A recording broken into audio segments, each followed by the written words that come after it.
Train खड़खड़ाती हुई गुजर गई। दूर से उसकी सीटी गूंजी। रेलवे होटल धुंधले उजाले में एक साये की तरह बेरंग सा खड़ा था। एंट्रेंस के ऊपर एक फीकी सी बोर्ड लटकी हुई थी। अंदर हवा में धूल और पुरानी लकड़ी की गंध भरी थी।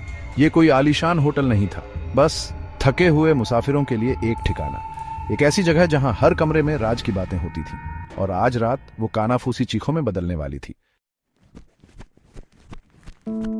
धूल से ढकी एक कार से एक आदमी निकला। डिटेक्टिव मैकलिस्टर, जिसे मैक कहते थे, ने अपनी फेडोरा हैट ठीक की। उसकी तेज नजरें बिल्डिंग को देख रही थीं। उसे मुसीबत का अंदाजा हो जाता था, और अभी वो उसे रेलवे होटल के घिस्से पिटे दरवाजे तक ले जा रही थी। अंदर होटल मैनेजर, जो सालों की चिंता से थका हुआ आदमी था, ने उसे हिचकिचाते हुए नमस्ते किया। उसका नाम मिस्टर जोन्स था और उसके हाथ कांप रहे थे जब उसने मैक को कमरे की चाबी दी। कुछ खास जगह नहीं है डिटेक्टिव, उसने बुदबुदाते हुए कहा। उसकी आवाज में अनकही चिंताएं छिपी थीं। उस दिन सुबह एक औरत आई थी।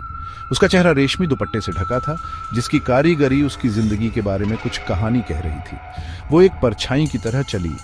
होटल के बिजी स्टाफ ने उसे मुश्किल से ही देखा होगा। उसने गलियारे के आखिरी छोर पर एक कमरा बुक किया था, एक कमरा जो रेलवे ट्रैक के सामने था, एक कमरा जहां उसे लगा कि वो छुप सकती है, लेकिन कुछ राज दबे नहीं रहते। नौकरानी की चीख ने होटल के डरावने सन्नाटे को तोड़ दिया। मैक फुर्ती से उस शोर की तरफ भागा।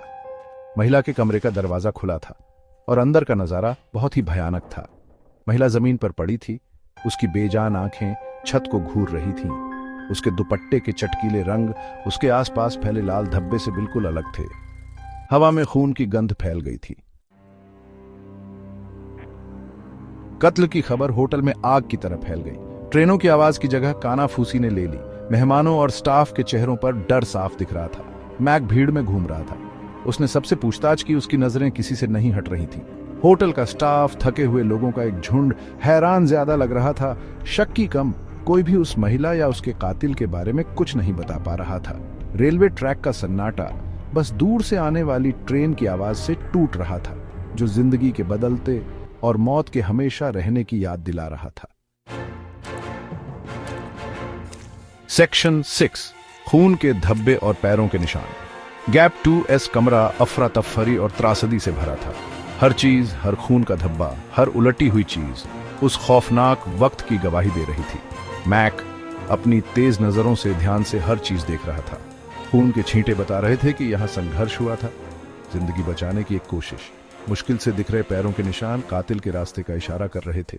जमीन पर गिरा एक झुमका निराशा के सागर में उम्मीद की किरण बन गया। सेक्शन 7 गुजरे वक्त का राज, गैप 2S। वो अनोखा झुमका मैक को एक लोकल जौहरी के पास ले गया। जौहरी ने अपनी तेज याददाश्त से डिजाइन को पहचान लिया। ये एक अमीर खानदान का था, जिनका नाम पूरे शहर में धीरे धीरे लिया जाता था।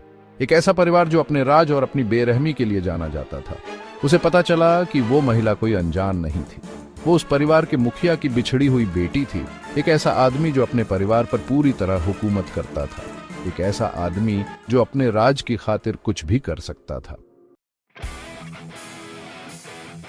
सेक्शन 8 सच का खुलासा। गैप 2S पहेली के टुकड़े जुड़ने लगे। मकसद, मौका, तरीका सब उस परिवार की तरफ इशारा कर रहा था। मैक ने उस मुखिया से सामना किया। उसकी आवाज शांत लेकिन दृढ़ थी। उस आदमी का ढोंग टूट गया। उसने कबूल कर लिया। उसके शब्दों में ग्लानि और बेबसी थी। उसकी बेटी ने परिवार के एक पुराने राज को उजागर करने की धमकी दी थी। एक ऐसा राज जो उनकी इज्जत और दौलत को बर्बाद कर सकता था।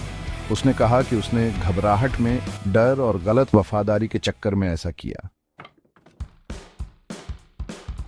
सेक्शन 9 इंसाफ हुआ। रेलवे होटल फिर से शांत हो गया। ट्रेन की पटरियों से एक नए दिन की शुरुआत की उम्मीद की आवाज आ रही थी। इंसाफ, भले ही देर से, लेकिन हुआ। कातिल पकड़ा गया। उसके गुनाहों ने उसे एक अनजानी जगह पर घेर लिया। मैक अपना काम पूरा करके होटल से चला गया। केस का बोझ जिस अंधेरे से उसने सामना किया था, उसकी आंखों में दिख रहा था। रेलवे होटल अपने राज और अपने गमों के साथ हमेशा के लिए उसकी यादों में बस गया।